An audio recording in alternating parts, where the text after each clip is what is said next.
The ship moved slowly through the dark space. Commander Jake Morrison stood near the big window on the bridge. He watched the broken pieces of metal float past. There was so much of it. A whole ship had been destroyed here, and now its parts were spread across a huge area. Jake had been a commander for 10 years. He had seen many things in space, but this was different. The destroyed ship was Valari. The Valari were a strange species. They did not like to meet other races. They stayed in their own part of space. Finding one of their ships here, so far from their territory, was very unusual. "Commander, I am getting something on the sensors," said Lieutenant Amy Grant. She was sitting at her station, looking at her screens. Her voice sounded surprised. "There is a life sign." "Just one." Jake turned to look at her. "A survivor?" "Yes, sir. Female Valari, based on what the computer says. She is in the small escape pod. It is damaged, but it still has some power." Jake walked closer to Amy's station. He looked at the screen. The escape pod was small, barely big enough for one person. It was spinning slowly among the broken pieces of the ship. "How long has she been out there?" Jake asked. Amy checked her readings. "Based on the damage to the main ship, I think the attack happened about 4 days ago. Maybe 5. 4 days alone in space," Jake said quietly. He thought about what that must be like. Floating in the dark, not knowing if anyone would come. Watching your air get less and less. "Can we reach her?" he asked. "Yes, sir. I can calculate a path for the shuttle. It will take about 20 minutes to get there." "Do it." Jake pressed a button on the wall. "Dr. Eliza Fong to the cargo bay. We have a medical situation coming in." A voice came back through the speaker. "On my way, Commander." Jake turned to his first officer, a tall man named Chris Palmer. "Chris, you have the bridge. I am going down to meet the shuttle." "Yes, sir." "Be careful out there." Jake took the lift down to the cargo bay. It was a big room with high ceilings. Several crew members were already there, preparing for the shuttle to return. Dr. Wang stood near the medical equipment she had brought. She was a small woman with black hair and sharp eyes. She had been the ship's doctor for 3 years. Jake trusted her completely. "What do we know?" she asked. "Female Valari. She has been in an escape pod for at least 4 days. The pod is damaged." Lisa nodded. "Valari biology is different from ours. They can survive in low oxygen for longer than humans. But 4 days is still a long time." They waited. Jake paced back and forth. He did not know why he felt so worried about this stranger. Maybe it was because she was alone. Maybe it was because the destruction outside was so complete. Finding one person alive in all that death felt important somehow. The shuttle bay doors opened. The small ship flew in and landed gently on the floor. Jake walked toward it as the back door opened. 2 crew members came out first. They were carrying a stretcher between them. On it lay the Valari woman. Jake had never seen a Valari up close before. Her skin was pale purple, like the color of flowers he remembered from Earth. Her hair was silver, but it was dirty and stuck together with dried blood.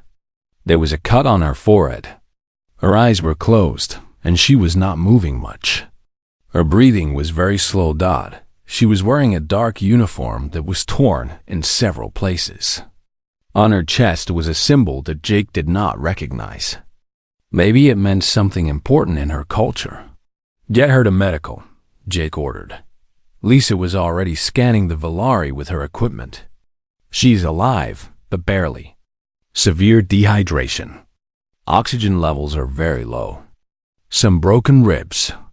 The head wound is not too deep, but it might cause problems." They moved quickly through the corridors. Other crew members stopped to watch. They had never seen a Valari either. Jake heard them whispering to each other. but he did not stop to explain. There would be time for that later. The medical bay was bright and clean. Lisa's assistants helped move the Valari woman onto one of the beds. Machines were connected to her body. Numbers appeared on screens.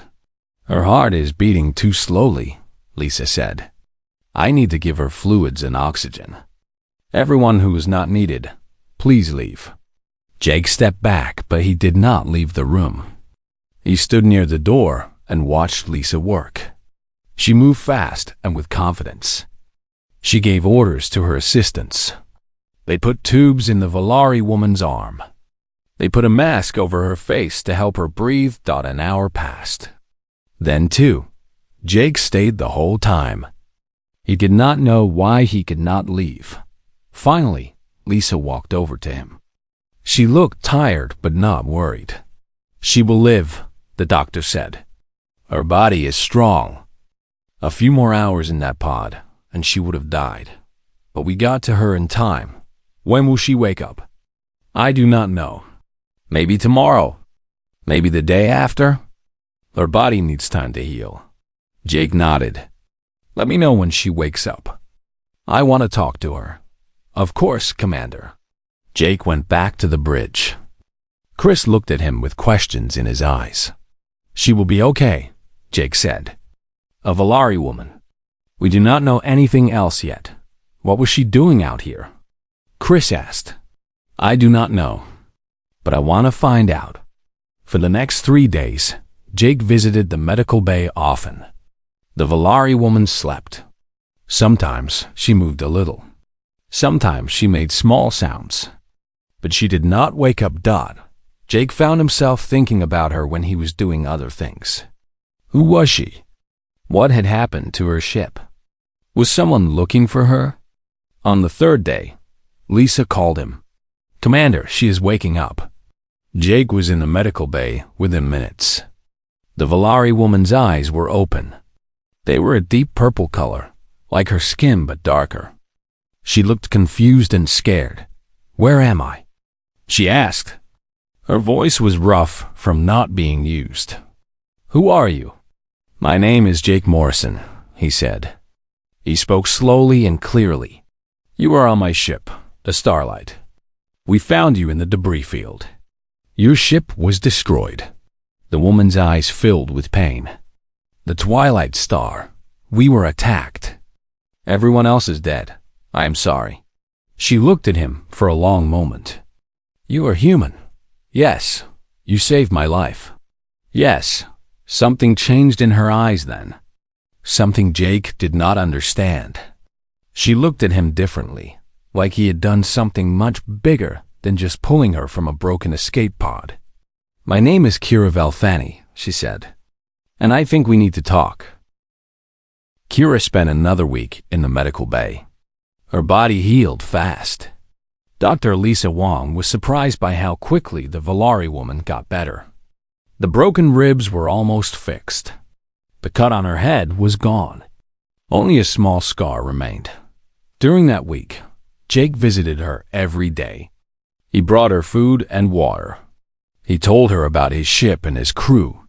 She listened but did not say much in return. There was something in her eyes, something she was waiting to say, but she kept it inside. The crew was curious about her. They had heard stories about the Valari. Some said they were cold and unfriendly. Some said they thought they were better than other species. But when they saw Kira, they did not see any of that. They saw a woman who had lost everything. A woman who was alone and far from home. Amy Grant brought her books to read.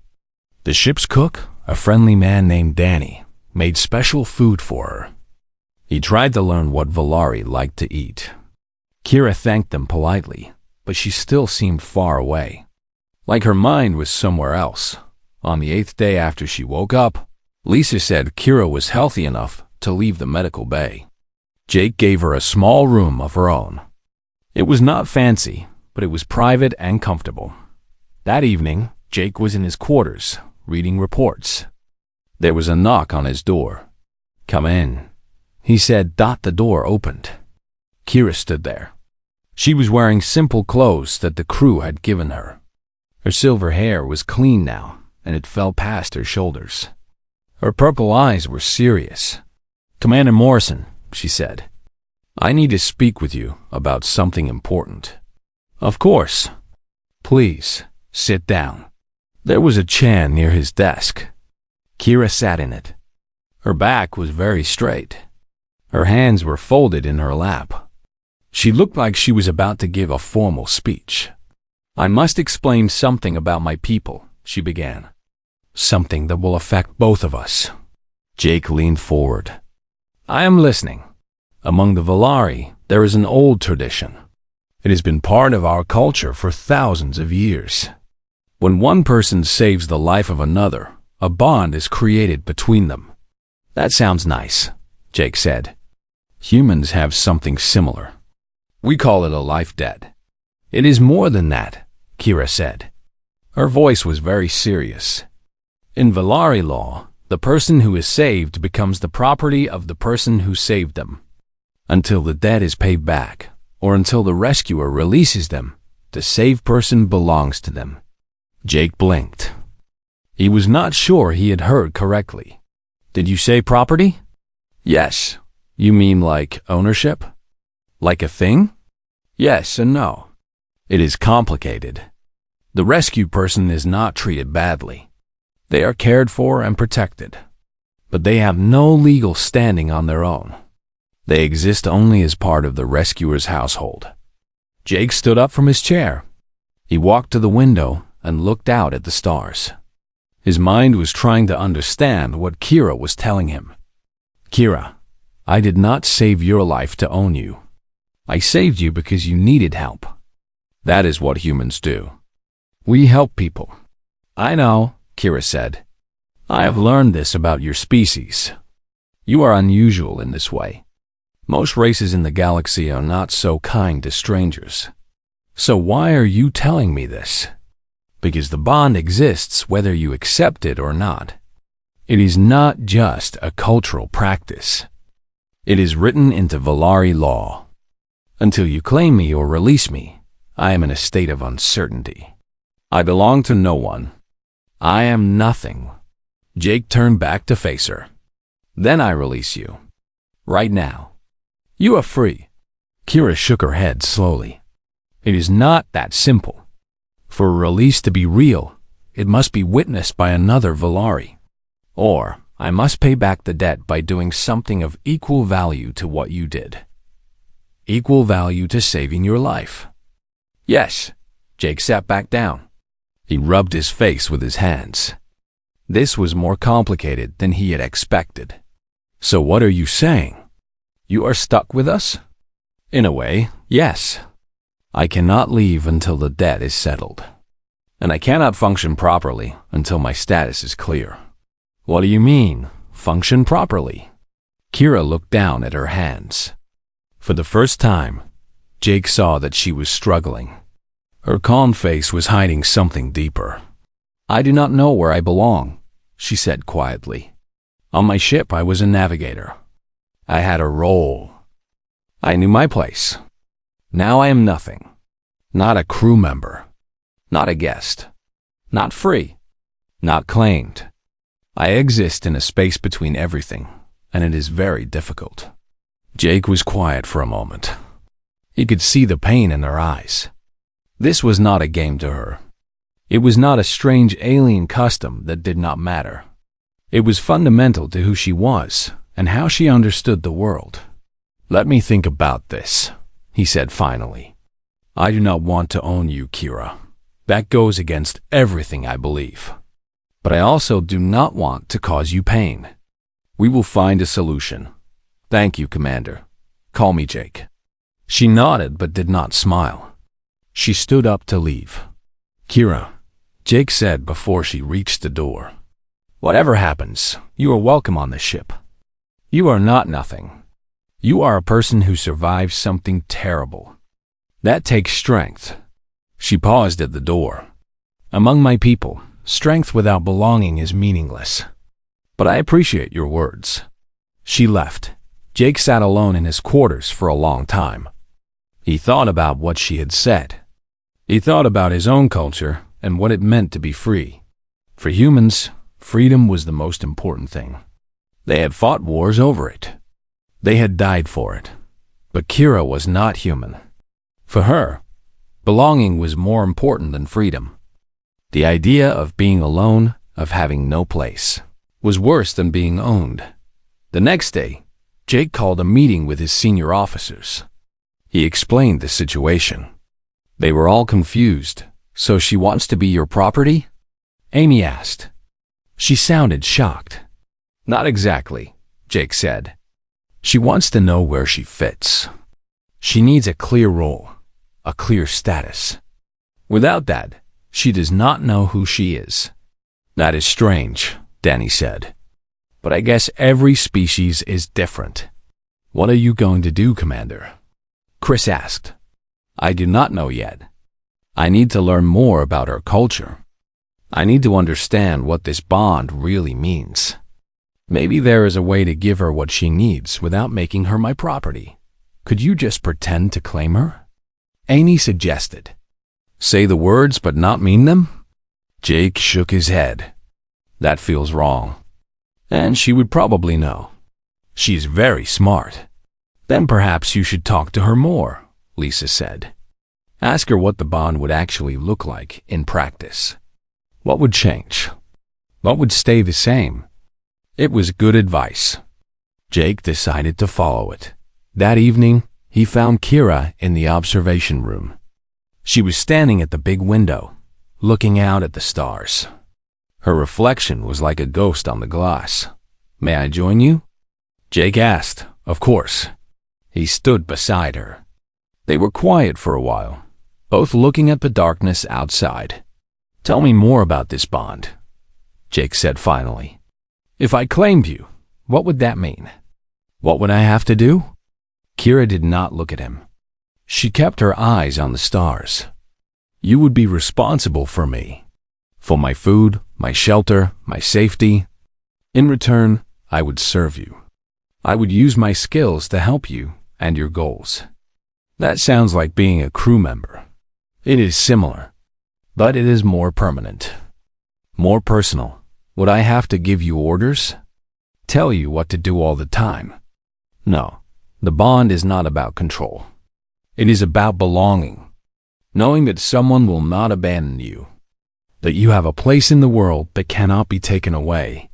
Jake thought about this.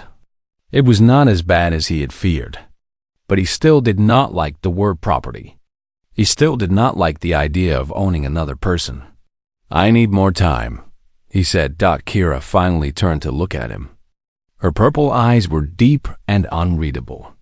"I understand, but please do not take too long. The waiting is very hard." Jake nodded. He left her standing at the window, alone with the stars and her thoughts. A month passed on the starlight. Jake did his best to make Kira feel welcome. He gave her work to do. It turned out she was an excellent navigator. She knew things about space travel that even the best human pilots did not know. She helped them find faster routes between stars. She improved their maps of the region. The crew liked her. Amy invited her to eat meals together. Danny learned to cook Valari food. Even Chris, who was always careful around strangers, began to trust her. But something was wrong. Jake could see it in the way Kira moved. She was always tense. Her shoulders were tight. Her jaw was clenched. She smiled sometimes, but the smile never reached her eyes. At first, Jake thought she was just sad about her ship and the people who had died. That made sense. She had lost everything. Of course she would be sad, but it was more than sadness. It was something else, something deeper. She began to avoid Jake. When he entered a room, she would find a reason to leave. When he spoke to her, her answers were short and cold. It was like she was angry at him, but she would not say why. Other crew members noticed too. "Kira seems different lately," Amy told Jake one day. "More distant. More upset." "I know," Jake said. "I do not understand why. Maybe you should talk to her. Jake tried. But every time he approached Kira, she had work to do or somewhere else to be. She was avoiding him on purpose.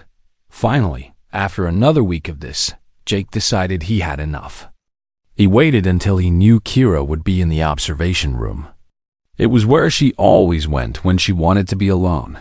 He found her standing at the window, as usual. Her silver hair caught the light from distant stars. Her reflection looked tired. Worn out. "Kira," he said. "We need to talk." She did not turn around. "There is nothing to talk about, Commander." "I think there is. You have been avoiding me. You are angry about something. I want to know what." For a long moment, she was silent. Then she spoke, and her voice was different. There was something in it that Jake had not heard before. Pain, frustration, maybe even desperation. "Human," she said.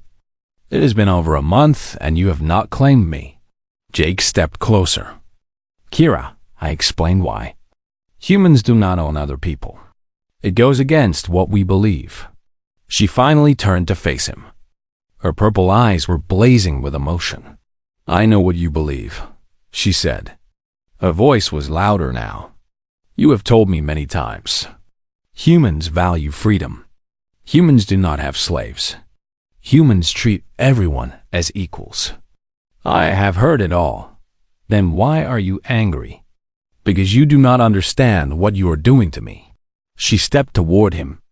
There was real pain on her face now. She was not hiding it anymore. "Every day that you do not claim me, you are telling me something. In the language of my people, your silence says that I am not worth keeping, that I have no value, that you do not want me. That is not what I mean at all." "I know that," Kira said. "I know you think you are being kind. You think you are respecting me. But you are not. You are hurting me in a way you cannot see." Jake was quiet. He had not thought about it like that. Kira continued. "Among my people, to be rescued and not claimed is the greatest shame. It means the rescuer looked at you and decided you were not good enough. It means you have no worth as a person, no value as a companion, no use as a servant. You are nothing. Kira, that is not how I think of you." "Then prove it," she said. "Stop treating me like a problem you do not know how to solve. Stop keeping me in this place between worlds where I cannot breathe." She took a deep breath. Her hands were shaking. "I am not asking you to treat me like property. I understand that is not the human way. But I need something. I need to know that I belong somewhere, that I matter to someone, that I will not be thrown away when I am no longer useful." Jake looked at her for a long time. He saw the tears she was trying not to let fall. He saw the strength it took for her to say these things. He saw a woman who had lost everything and was now asking for the one thing that could make her feel whole again. "What would claiming you look like?" he asked. "If we did it in a way that works for both of us?" Kira's expression changed. The anger faded. Hope appeared in its place. "It would be a declaration," she said. Words spoken out loud, with meaning behind them. "You would say that you accept me, that you take responsibility for me, that I am part of your circle, your household, your family. Whatever word feels right to you. And in return, I would serve you with all my skills. I would be loyal to you above all others. I would not leave unless you released me or the debt was settled." "What about freedom?" Jake asked. "Would you still have your own choices? Your own life?" "Yes. The bond does not take away who I am. It gives me a place to stand, a foundation. From there, I can be myself." Jake thought about this. He thought about his own life. He thought about the crew members he had served with over the years. They had loyalty to each other. They had responsibility for each other. They belonged to the ship and to each other in a way that was not about ownership. Maybe that was what Kira needed. Not to be owned, but to belong. Not to be controlled, but to be included. Not to be property, but to be family. On Earth, he said slowly, we have something that might be similar. When someone saves your life, we say you owe them. Some people forget about it. But the good ones, they remember. They stay connected. They look out for each other. He reached out his hand. Kira Valthani, I claim you as a member of my crew. I accept responsibility for your care and your safety. I promise that I will not abandon you. You are welcome on this ship for as long as you want to stay. You belong with us. Kira stared at his hand. Her eyes were wet. Her lip trembled. Then she took his hand. Her grip was strong. Stronger than he expected. Thank you, she whispered. Thank you, Jake. Does this work? He asked. Is this what you needed? She nodded. She could not speak. The tears were falling now, but they were not sad tears. They were tears of relief. Years of training, years of culture, years of being told that her worth depended on being claimed. All of that weight was finally lifted. I am sorry I did not understand sooner, Jake said. You understand now. That is what matters. They stood there for a while, holding hands in the light of distant stars. Two people from different worlds, finding a way to bridge the gap between them. When they finally let go, Kira was smiling. A real smile. The first real smile Jake had seen on her face. What happens now? She asked. Now you are part of the crew. Officially, we will find you a proper role. Something that uses your skills. I would like that. And Kira? You can call me Jake from now on. If we are family, we should act like it. Her smile grew wider. I would like that too, Jake. They left the observation room together. As they walked through the corridors, Jake felt something had changed. Not just for Kira, but for him too. He had learned something today about what it meant to care for someone. It was not just about giving them freedom. Sometimes it was about giving them a place to belong. And maybe that was the most human thing of all. The change in Kira was like watching the sun come out after a long storm. In the days after Jake claimed her, she became a different person. Not completely different. She was still serious. She was still formal sometimes. But there was a lightness to her now that had not been there before. She smiled more. She laughed at Danny's jokes in the kitchen. She stayed after dinner to talk with the crew instead of going back to her room alone. She was becoming part of the family. Amy noticed it first. She is happier, she told Jake. Whatever you did, it worked. I did not do much. I just said some words. Sometimes words are enough.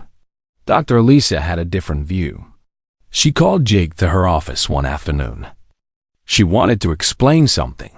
I have been reading about Valari psychology, she said. It is very different from human psychology. For us, freedom is the foundation of mental health. We need to feel that we control our own lives. But for Valari, it is the opposite. What do you mean? They need to feel connected. They need clear roles and relationships. Without those things, they feel lost. Like a boat without an anchor. They cannot find peace. Jake thought about Kira floating in that escape pod. Alone. Disconnected. No longer part of anything. So when I claimed her, I gave her an anchor. Yes, you gave her something to hold on to. A place in the world. That is why she is so different now. Jake nodded. It made sense. Every species had evolved in different ways. Humans had survived by being independent and adaptable. The Valari had survived by working together, by having strong bonds and clear structures. Neither way was wrong. They were just different. Over the next few weeks, Jake found himself spending more time with Kira. At first, it was about work. She was teaching him Valari navigation techniques. They were very advanced, based on patterns in space that human instruments could not detect. How do you see these things? Jake asked one day. They were on the bridge, looking at a star map together. Our eyes are different from yours, Kira explained. We can see forms of light that humans cannot.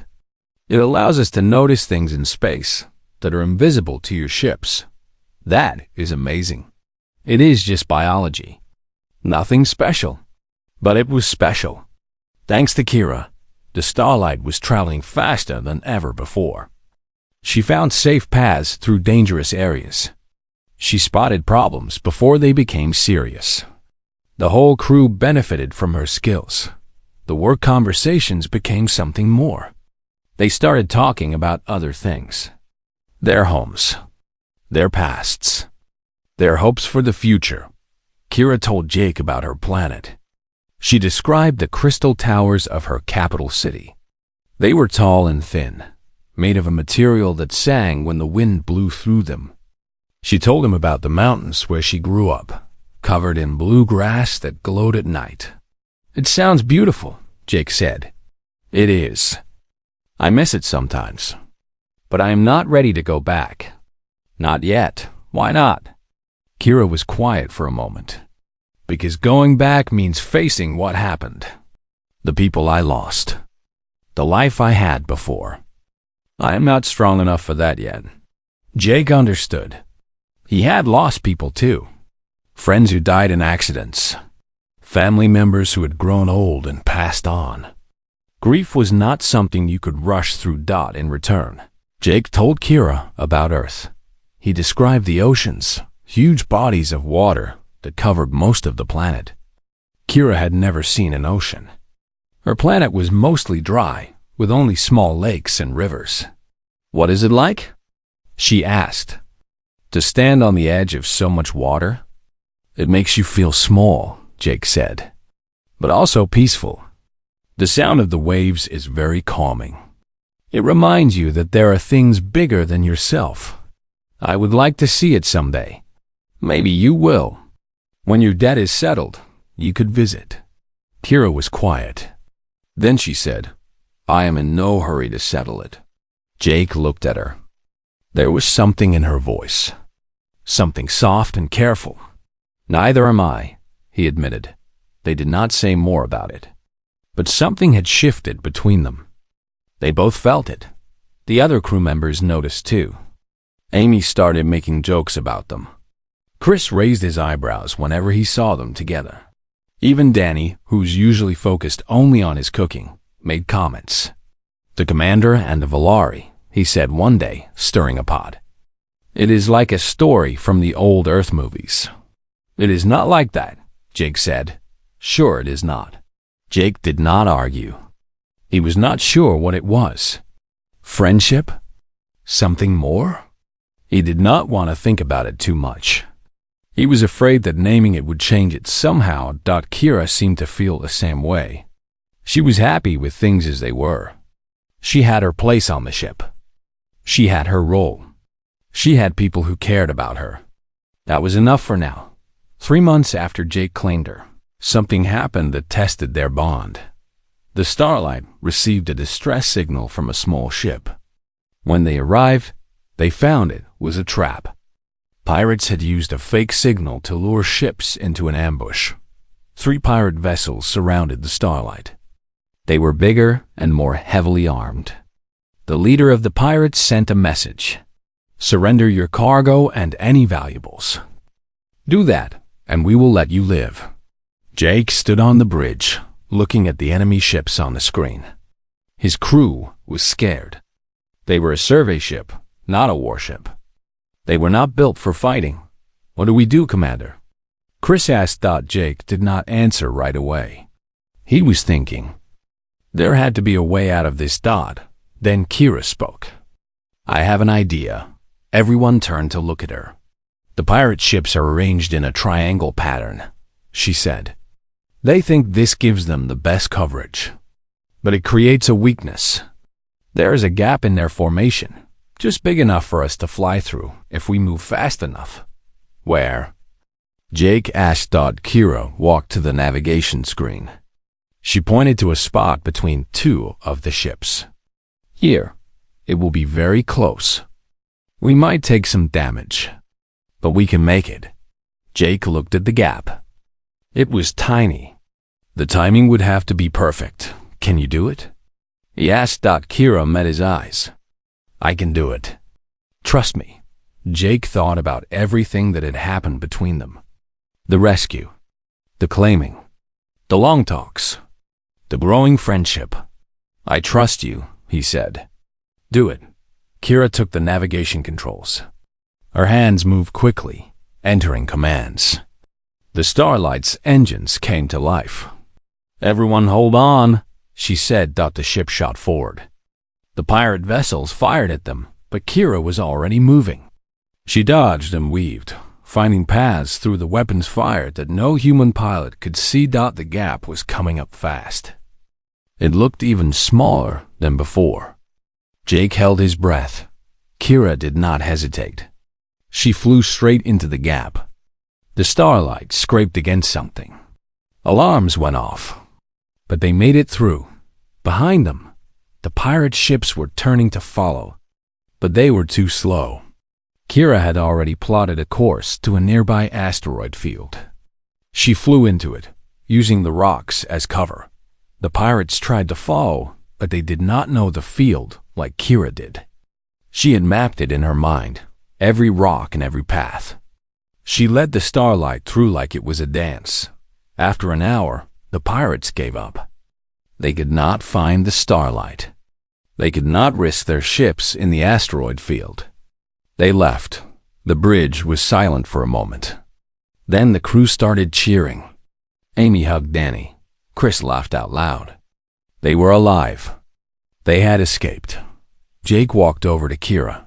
She was still at the navigation controls, her hands steady even though the danger was over. You saved us, he said. She looked up at him.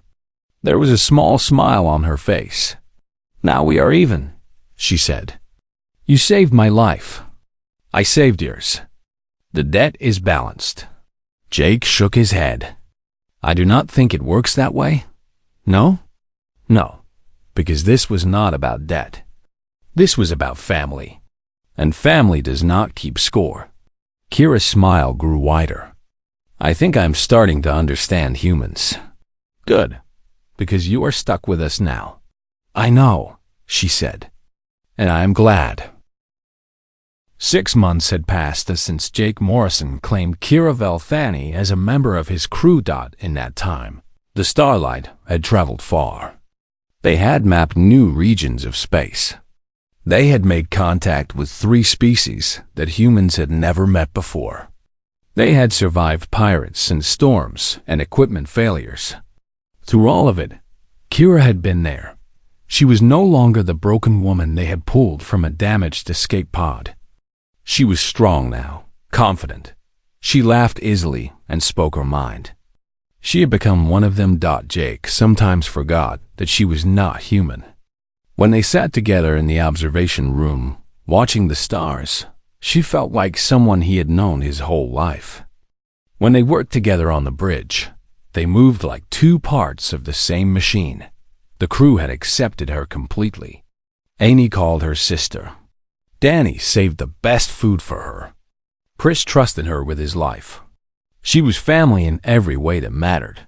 But then the Valari came. It was a Tuesday morning, ship time, when Amy called from the sensor station. Her voice was surprised. Commander, I am picking up a ship on long-range sensors. It is Valari. Jake felt something cold in his stomach. He looked at Kira. Her face had gone pale. What do they want? He asked.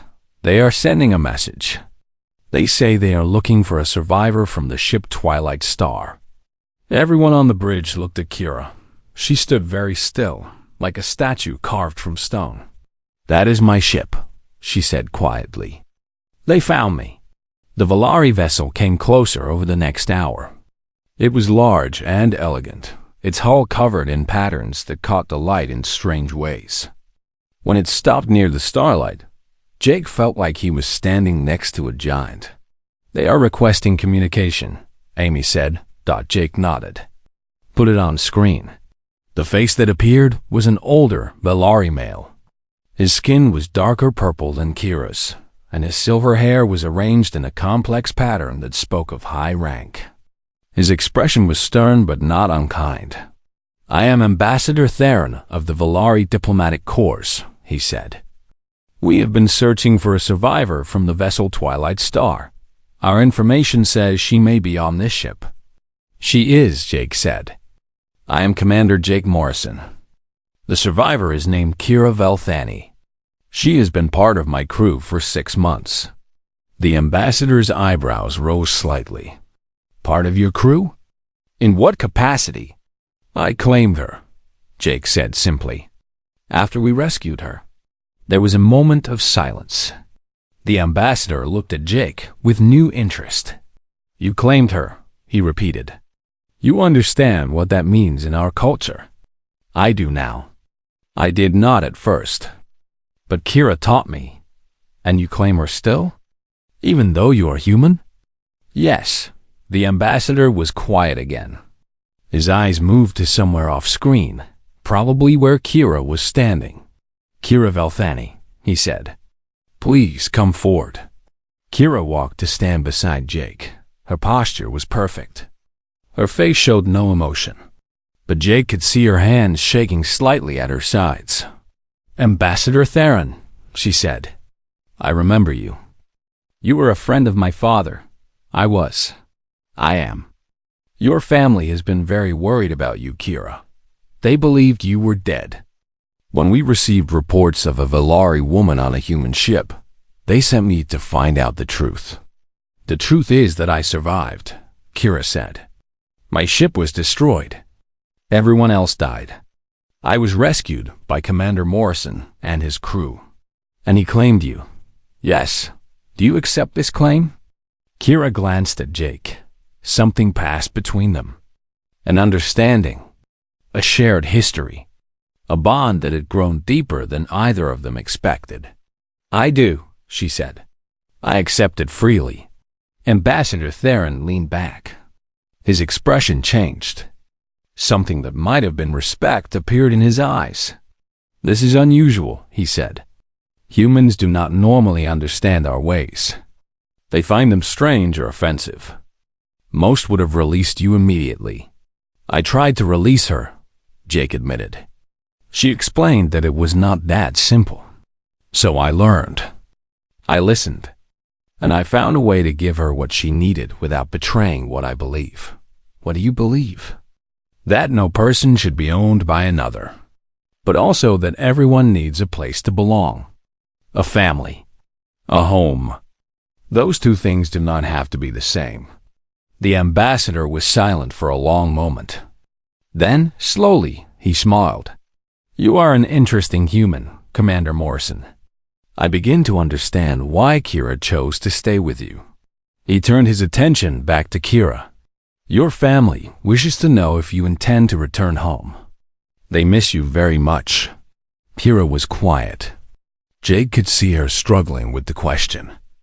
Part of her wanted to go back. Part of her wanted to stay. The two desires were at war inside her. "May I have a moment?" she asked the ambassador. "Of course." Kira turned to Jake. They moved to the side of the bridge, away from the screen. "What do you want to do?" Jake asked softly. "I do not know. My family, my home, everything I knew before is back there. But everything I have built since is here. With you. With the crew." "You do not have to choose forever," Jake said. "You could visit them. See your home again. And then come back, if you want to. Is that what you want? For me to come back?" Jake looked at her. He thought about the last 6 months. The conversations. The adventures. The quiet moments watching the stars. He thought about how empty the ship would feel without her. "Yes," he said. "I want you to come back. But I want you to be happy more. If going home makes you happy, then go. I will not stop you." Kira's eyes were wet. "You would let me go? After everything?" "Of course. That is what family does. We let each other make our own choices. Even when it hurts." She reached out and took his hand. Her grip was warm and strong. "You have taught me so much about humans," she said. "Your kindness, your freedom, your strange way of caring without controlling. I thought I understood you when I first woke up on this ship. I was wrong. I understand you now." She turned back to the screen. Her voice was clear and steady. "Ambassador Theron, please give my family a message. Tell them that I am alive and well. Tell them that I am cared for by good people who treat me with respect. Tell them that I have found a place where I am valued not as property, but as a person." She paused. Her hand was still holding Jake's. "Tell them that I have learned something important from the humans.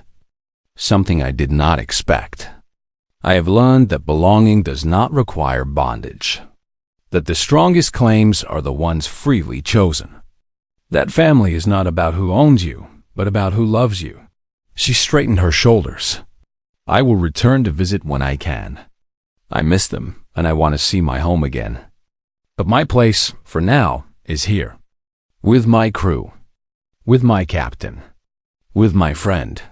Ambassador Theron listened in silence. When Kira finished, he nodded slowly. "I will deliver your message," he said. "And I will tell them something else. I will tell them that the humans have proven themselves worthy of Valari's loyalty. This is no small thing. In all my years of diplomacy, I have seen few other species earn such trust." He looked at Jake. "Commander Morrison, you have done something remarkable. You have bridged two very different cultures with patience and respect. The Valari will remember this. When our peoples meet in the future, we will remember that a human once showed one of us what it truly means to belong." "Thank you, Ambassador."